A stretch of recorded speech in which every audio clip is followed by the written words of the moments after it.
You know who was not? Oh, you can't mute before I do my transition. You know who wasn't very careful though? Was it Troy Dayak after getting his red card? It was Troy Dayak after getting his red card. Oh, I'll tell you about it. I'll tell you all about it. But this week I have a couple of sources for this one, so I do want to credit it there. So, I used an MLS quote sheet, which was a really cool thing that I found. So a bunch of quotes from that game. Looked at the transfer market page for that game as well, and then there was a clip of the red card from from Major League Soccer Archive on YouTube. So if you want to see the clip, it's a short but sweet clip of the red card and the celebration. It's on YouTube. Go take a look. All right, but let's jump into the story. So, red cards are often a sign of disaster for a team. Having to play a man down is a massive disadvantage and could completely ruin a game for a team, or even put a team already in a hole further down said hole. So, when Troy Dayak received a red card in the 62nd minute of the San Jose Earthquakes game against the New England Revolution, while the team was already 2-0 down, things were looking bleak. Let's start at the beginning of the game. It's match day 17.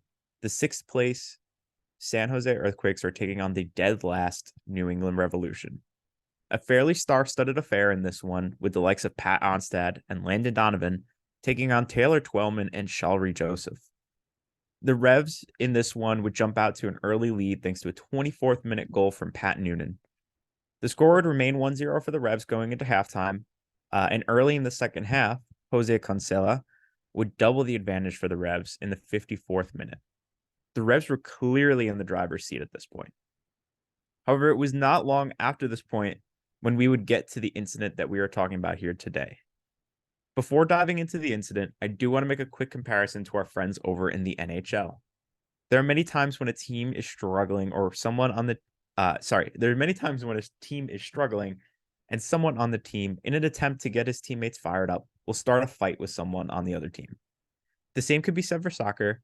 However, there is a distinct difference between the two. Hockey's penalty for fighting lasts for 5 minutes, whereas soccer's is likely for the rest of the game. While Troy Dayak's red card was not for fighting, it certainly seemed to be an attempt to fire his team up, and also maybe an attempt on Shalry Joseph's life. In the 62nd minute, a ball was floated into the New England box, to which Shalry Joseph and a couple of San Jose players would jump to challenge for the ball. Afterwards, Joseph would fall to the floor in a heap, and the ref would immediately blow the whistle, stopping the game.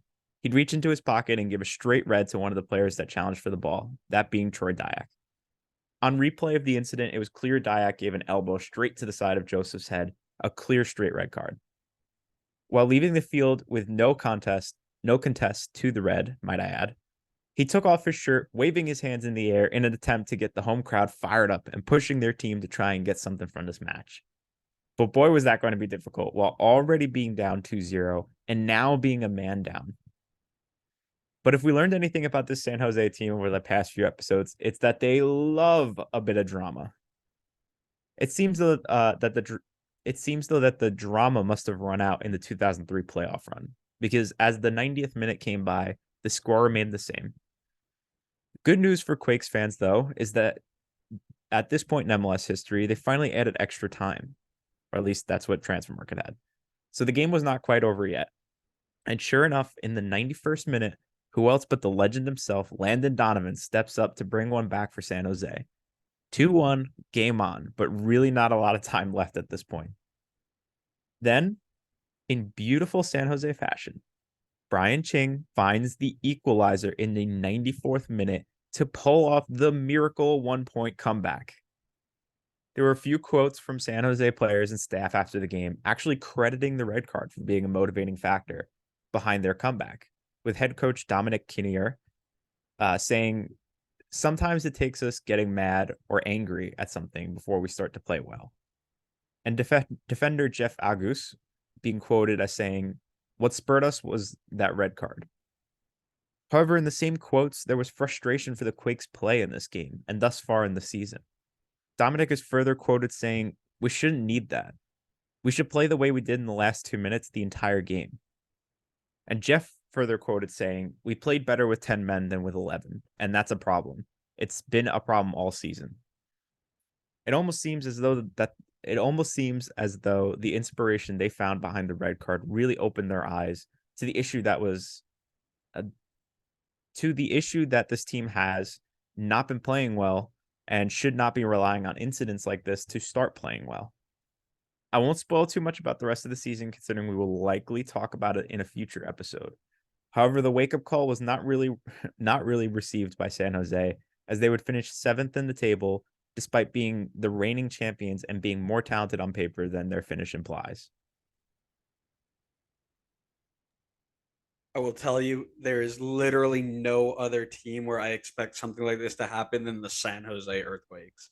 Between Goonies time back in 2011, 2012, 2013, between Wando in the stands, after a red card celebrating with fans, like everything about this screams San Jose, and I love it.